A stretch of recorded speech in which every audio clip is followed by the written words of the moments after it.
Hi, I'm Leapfrog.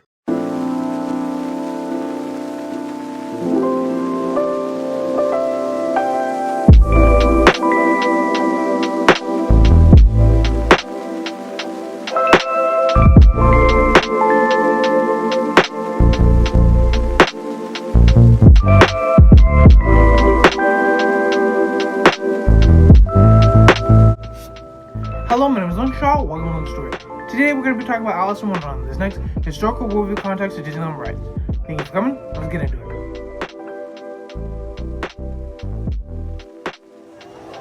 Alice in Wonderland is a dark ride fantasy land Disneyland in Anaheim, California. Based on the 1951 animated Disney film of the same name, the attraction resides next to a second ride, the Mad Tea Party, based on the scene in the same adaptation. The ride opened in 1958. The present version opened in 1984 and was updated in 2014.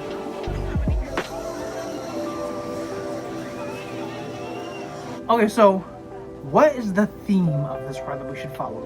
What is the overall message of this ride that we should follow? And what should we take away, even something as nonsensical, but at the same time sensical, as Alice in Wonderland as a ride? See, it only has a few compartment parts, and the compartment parts are ones revealed through when you go from outside to inside. And that's a lot of the transition of the ride, outside to inside. Outside with the positive scenes, inside with the going of scenes. And that's what it develops as a ride tenure. As the ride continues to go through the motions, we see a lot of different things coming out of the ride in general. And the ride, simply on the simple side, in terms of the simplistic message that it shows, is the ability to see the ride for what it is. And so, I ask you, what is the theme of the ride? The ride is simple.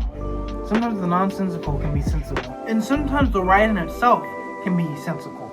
But the thing is, the things that are topsy-turvy are the things that make sense as a rule, as a motive, in order to get a message across. Sometimes the things that are flipped upside down, or in this case, down a rabbit hole, are things that are not necessarily really in the world around us. So the ride is showing the beauty in that. The beauty in the movie. The ride that has the ability to subvert your expectations. It's a classic ride, and a lot of people love the ride. It's a great kids ride as well, because there's a lot of things that are not sensical in Alice in Wonderland. But that's what's beautiful about Alice in Wonderland as a movie and as a ride.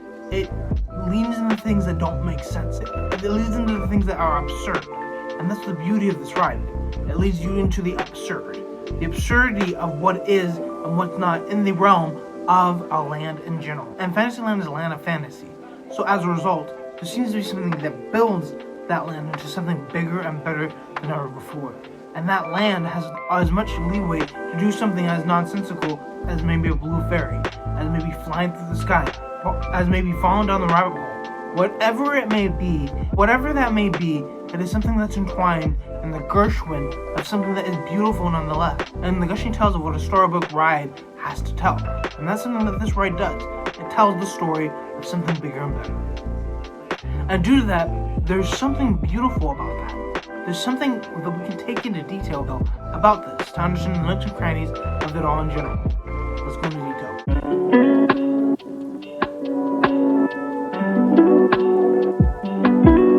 Okay, so the beauty of this ride leads into the beauty of everything that we know now as a general ride. We have the beginning, the ride itself in the middle, and the ending of the ride. It's much like a story. Every dark ride is a story, being told through audio animatronics, live sets, and even things like projections and stuff, depending on what you're writing. And because that, the things that we know now as story lead into this ride that goes outside and then inside. The outside effect is interesting, to go from one story picture to the next. It flows through the air of time to take a break, then go into the next story picture and take a break. It's a very much interesting ride because it takes you out of the world, put you right back in it when it feels necessary to. And at the end of the day, it's a ride that pictifies what it means to have a sense of adventure and beauty and just nonsensical things happening to you.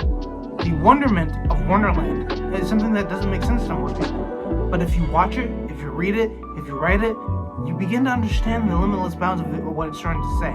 And what it's trying to say is beautiful, nonetheless incomprehensible to something that is more beautiful than the ride itself. And that means this. There's something out there that's more important than what this ride is trying to tell you.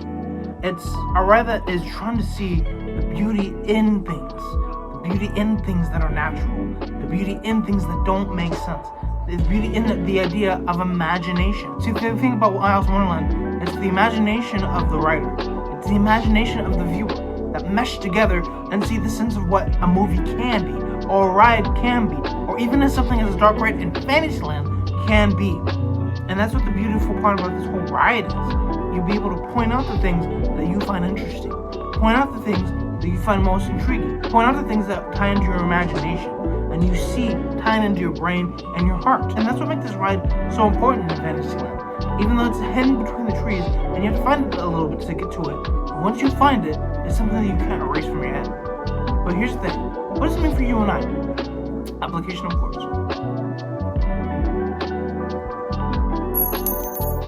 Okay, so when you think about this ride, think about it like this. The ride in itself has a certain manufacturing picture. I think that dispels of what we know now about ride making, is it tells a definite story. Pirates of the Caribbean, Pinocchio, Peter Pan, Winnie the Pooh, Haunted Mansion, all tell a story. You were involved in the story.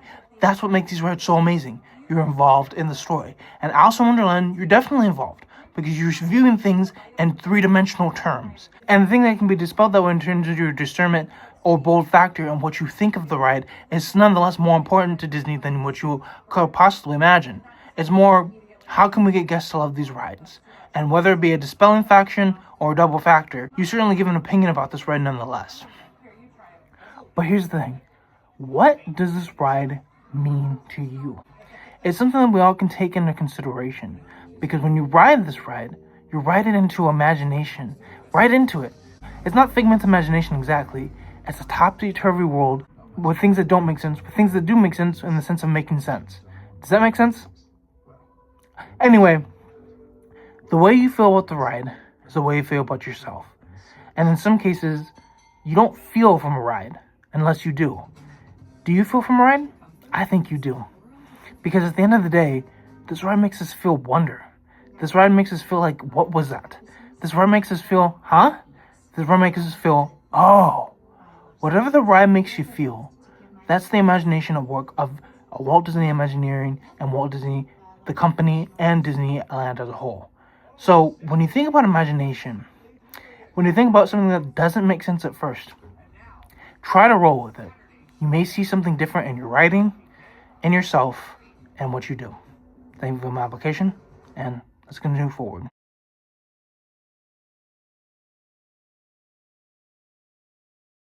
Thank you for my long story. Thank you for the historical Worldview context of Disneyland rides. There are more rides in the future, so keep an eye out for those. Also, the mission is 1,000 subscribers. You guys can help me get there by hitting the share, like, and subscribe button right on the screen. Also, by hitting that bell. Leave a comment if you can too. Also, take a look at my Patreon. It would really help out. Thank you guys again, and peace.